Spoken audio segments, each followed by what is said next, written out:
welcome back to a lovely freezing cold shed up in Scotland. Yeah, it's quite cold. It's in the minus just now. Probably not as cold as Canada, but cold enough for me. Anyway, what we're doing today? Well, the brass block is here, so I'm looking at this, modifying this pocket. Maybe modifying the pocket a little bit. Oh, if I can get this to sit in this. I'm trying to get the thing to sit on sit on the post properly, and then tilt it forward as far as it can go. And if you look in there, you'll see that's the brass block sitting against this back wall area there. So I'm looking at the possibility of doing something on that back wall just to allow the movement, full movement in the block. It won't give you a huge amount, but it'll allow the bridge to dive bomb a little bit better, you know, a little bit further. So yeah. And also my friend is the guy that's buying the guitar, he's popping up with the switch today, so we can get on with getting the switch fit as well. And once those things are done, what I'll need to do as well is to figure out, get the neck in, bridge in place, and just look at the height, use this long straight edge, and look at the height I've got at the bridge and stuff, and see if I want to shim it or something. It's one of the great things with bolt-ons, they're very easy to deal with. You know, it's very easy just to shim them or whatever you need to do to get any angle or anything you need to do. So yeah, I've got to look at that as well. Make sure it's all hunky-dory, and then it's going to be on to just, I think it's really just getting on to sanding, getting ready for finish, which would be great. So yeah, anyway, let's fire on, eh? Let's see what we can do.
There, look at that. That's almost like, that's a hell of a dive for a strut trim, isn't it? That'll do. That'll do nicely. I don't think I can do much more than that, really.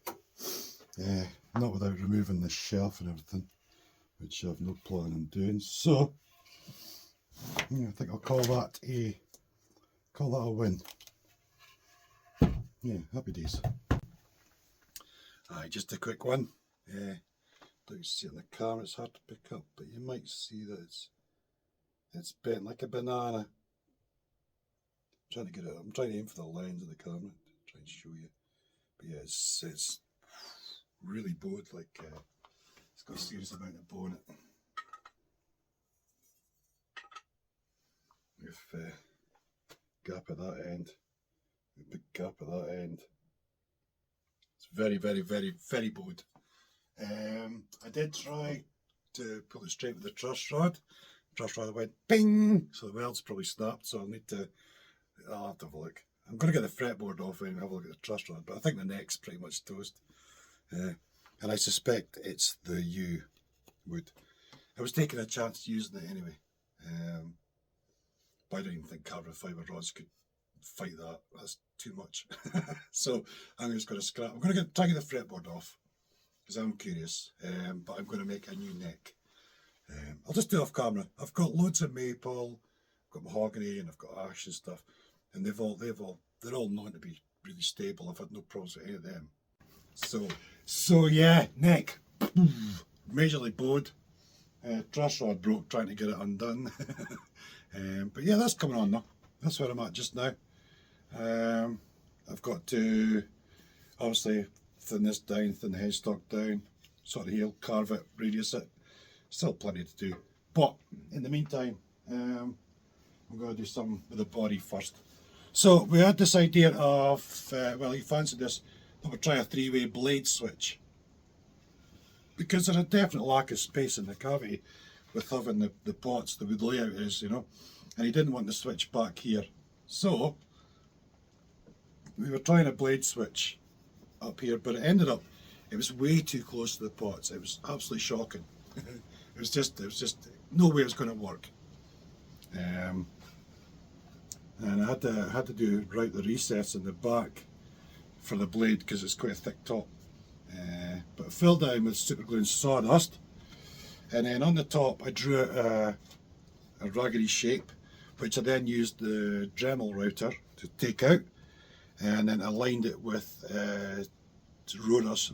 rosewood sawdust and super glue, give us sort of a bit of a dark line around it, and then filled it with resin. So that's what that used to be where a switch was, basically that blue patch there. And now we're going to put the switch up there, right up there, falling right crisscross there. Three-way toggle.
So there we go, one hole for a switch. That was just me sort of working out roughly where it's going to come out to make sure I had plenty of room between here, between the cavities and stuff, you know. But that's working out great though. And the rebate router did a great job. So I've got a 3mm lip round there now. I'll probably do some magnets or something like that, you know, and just file a little bit at one side so you can just press down and pop out, something like that.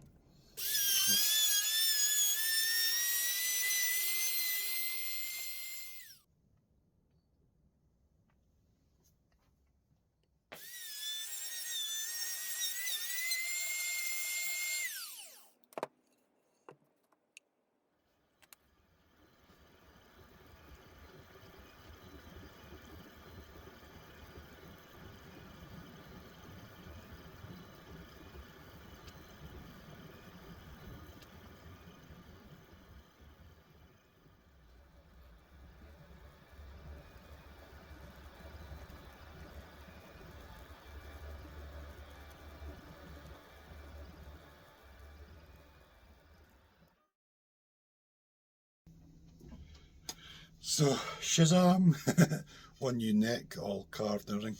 So of course they've got my usual logo there, and then I've added that Chris McKean Music logo. That's his thing, Chris McKean Music.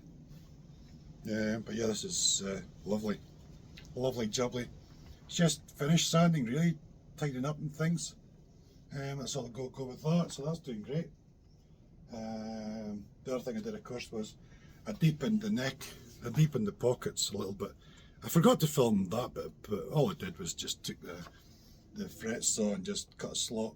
I was trying to think of something clever for, you know, for the spoke wheel, but in the end it was like, that just worked the best, really. So yeah, did that. But yeah, I've taken the neck pickup sock pocket down to about 20 mils, and the bridge one down to about 17 or so. The neck pickup is 22mm tall, and I've got the neck sitting pretty low, just like any Music Man guitar. I've got the fretboards really just sitting on top of the body there. So I thought, well, I better, make sure I've got enough space to get the pickup low enough. Because I don't know yet. I don't know whether it's going to stay that sitting like that, or whether I need to shim it or the neck or anything, I'll worry about that later when it comes to the actual setting up. So yeah. Now the other thing, regarding the first neck, I think the U-wood wasn't as dry as I thought it was. I think that's what the problem was, because the fretboard is bone dry, fixed, but the U-wood had shrunk, and that's what pulled it down. That's my suspicion, because, hang on a second,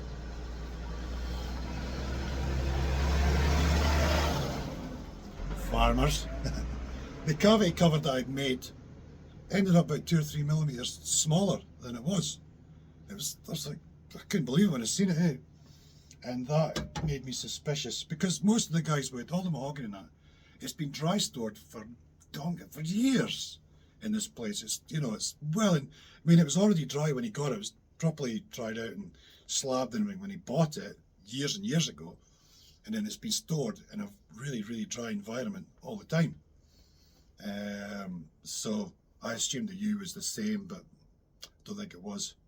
Now what I've done is I've cut another slab about 10mm thick or so, big enough to do this cavity and this cavity, and it's sitting in front of the fire where in the house, just getting thoroughly dried out first, and then I'll remake those cavities covers. So we've got to do that, and then it's just a case of sanding, and then we're on to getting some finish on. But I'm going to leave this video here just now. I'm sorry about the amount of talking in it, but it is what it is. Yeah. As usual, thanks for watching. Hope you enjoyed it. Feel free to like, comment, etc. And I'll see you again real soon. Cheers.